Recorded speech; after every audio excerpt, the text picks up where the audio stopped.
மணி ஒன்று யூஸ் பண்ணுவீங்களா?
திமுக மாணவரணி சார்பில் கழகத் தலைவர்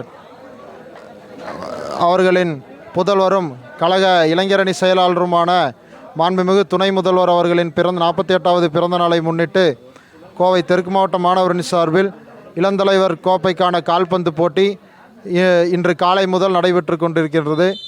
கிட்டத்தட்ட சுமார் 20 அணிகள் பங்கு கொள்ளும் இந்த கால்பந்து போட்டியில் தற்போது 5வது மேட்ச் நடைபெற்று கொண்டிருக்கிறது.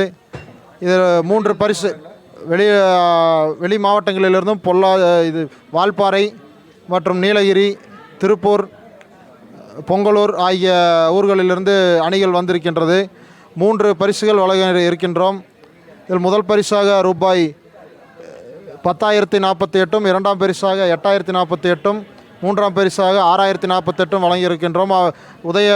துணை முதல்வர்களின் பிறந்த நாளை குறிக்கின்ற வகையில் 48 என்று அந்த அளவில் வழங்கியிருக்கின்றோம். அதுபோக 3 அணிகளுக்கும் பிரம்மாண்ட கோப்பையிலும் வழங்க இருக்கின்றது. இன்று மாலை சுமார் 6 மணி அளவில் இறுதிப் போட்டி நடைபெற்று இறுதிப் போட்டியில் மாவட்ட கழக செயலாளர் ஆற்றல்மிகு செயலாளர் அண்ணன் தளபதி முருகேசன் அவர்களின் தலைமையிலும் கழக கோவை பாராளுமன்ற உறுப்பினர் அண்ணன் கணபதி ராஜ்குமார் அவர்களின் முன்னிலையும் இன்று மாலை நடைபெற இருக்கின்றது. அனைவரும் இறுதிப் போட்டியில் வந்து பங்கேற்று கலந்து கொள்ளுமாறு கேட்டுக்கொள்கிறோம். நன்றி, வணக்கம்.